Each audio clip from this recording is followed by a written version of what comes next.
नमस्कार शेतकरी बांधवांनो, माझं नाव सागर नाना मिसाळ. मी वसंतराव नाईक मराठवाडा कृषी विद्यापीठ परभणी संचलित डॉक्टर गंगाधरराव पाथरीकर कृषी महाविद्यालय पाथरी फुलंब्री या महाविद्यालयातील चतुर्थ वर्षातील विद्यार्थी. तरी या महाविद्यालयाने आम्हाला नानाजी देशमुख कृषी संजीवनी प्रकल्प अंतर्गत येणारे गाव म्हणजे स्वानेगाव बुद्रुक फुलंब्री या गावाची 10 आठवड्यासाठी निवड करून देण्यात आलेली आहे. तरी या गावामध्ये आम्ही ग्रामीण कृषी जागरूकता कार्यानुभव कार्यक्रम म्हणजेच रावे व औद्योगिक संलग्नता कार्यक्रम म्हणजेच ॲग्रो इंडस्ट्रियल अटॅचमेंट या कार्यक्रमाअंतर्गत वानेगाव बुद्रुक या गावामध्ये वेगवेगळ्या प्रकारचे प्रात्यक्षिकं घेणार आहोत. त्या सगळ्या प्रात्यक्षिकापैकी एक प्रात्यक्षिक म्हणजे बीज प्रक्रिया करणे. बीज प्रक्रिया म्हणजेच रोग व्यवस्थापन आपण कसं करतो त्याच्यावरती आपण आज चर्चा करणार आहोत. त्याचं पहिलं प्रात्यक्षिक आपलं जे आहे ते आहे बीज प्रक्रिया करणे. आता तुम्हाला प्रश्न पडलाच असेल की बीज प्रक्रिया म्हणजेच काय. तर बीज प्रक्रिया म्हणजेच पेरणीनंतर जमिनीद्वारे किंवा बियाणेद्वारे होणाऱ्या रोग कीटकांचा प्रादुर्भाव टाळण्यासाठी आपण जे बीज प्रक्रिया अत्यंत गरजेचे आहे, बीज प्रक्रिया करणे अत्यंत गरजेचे आहे. त्याच्यामध्ये आपण रासायनिक व जैविक घटकांचा उपयोग करतो. त्यानंतर ही बीज प्रक्रिया करायची कशी हे मी तुम्हाला आज या व्हिडिओमार्फत सांगणार आहे. तरी या बीज प्रक्रियामध्ये पहिले आपण ज्या पिकाच्या बीजाला आपल्याला बीज प्रक्रिया करायची आहे पहिले ते बीज घेऊन घ्यावे. ते बीज घेतल्यानंतर आपल्याला ते बीजाला कोणत्या म्हणजे ज्या रासायनिक किंवा जैविक घटकाचा वापर करायचा असला ते घटक घेऊन घ्यावेत.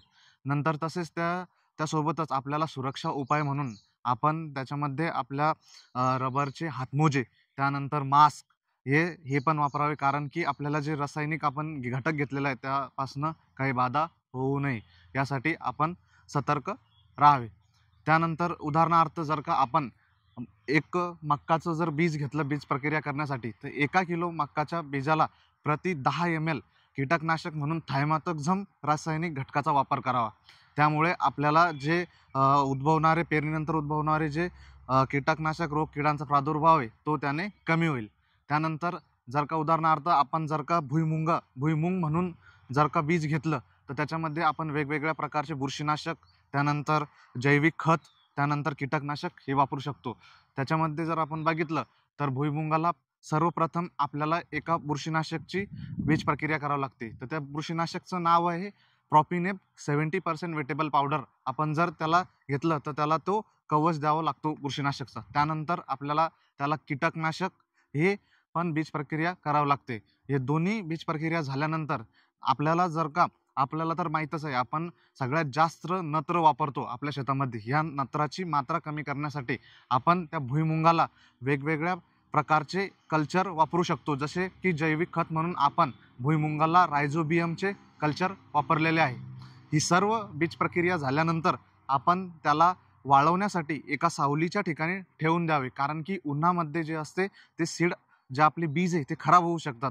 आपण त्याला वाळवल्यानंतर आपण त्याची उगमशक्ती खूप छान होऊ शकते बीजाची. ही झाली पूर्ण आपली बीज प्रक्रियाची माहिती. त्यानंतर तुम्ही म्हणत असाल की आपण ही बीज प्रक्रिया कशासाठी आणि का करावी. तर ह्या बीज प्रक्रियाचे म्हणजेच वेगवेगळे असे खूप काही फायदे आहेत. ते फायदे तुम्हाला जर जाणून घ्यावं तर मी तुम्हाला सांगत आहे की कारण ते पहिला फायदा असा आहे की तुम्ही जर का बीज प्रक्रिया केली तर तुमचे रोग व्यवस्थापन हे खूप चांगल्या प्रकारे होतात. म्हणजे त्यामुळे तुम्हाला काहीच तुमचे नंतरला रोग उद्भवणार नाही पेरणीनंतर आणि तुमच्या पैशाची बचत होती. त्यानंतर तुमचे जे बीज आहे ते पूर्णच्या पूर्ण एक समान बनतात आणि पेरणी ही सुलभ होते. त्यानंतर आपण बीज प्रक्रिया केल्यानंतर त्याचे जे उगमशक्ती आहे ती खूप चांगली होते. त्यानंतर त्याचे मुळं जे असतात ते सशक्त बनतात. त्यानंतर आपण जी बीज आहे त्याच्यावरती बुरशीनाशकचं कवच चढतं आणि कवच चढल्यानंतर बुरशीचा त्याला प्रादुर्भाव होत नाही आणि जमिनीद्वारे किंवा बियाण्याद्वारे होणारे वेगवेगळे जे रोग व कीटकांचा प्रादुर्भाव तो कमी होतो. ही सगळी बीज प्रक्रियाबद्दल मी तुम्हाला माहिती दिलेली आहे. तरी आपण आपल्या शेतीमध्ये रोग व्यवस्थापन करण्यासाठी प्रत्येक शेतकऱ्यांनी बीज प्रक्रिया ही नक्की करावी. धन्यवाद.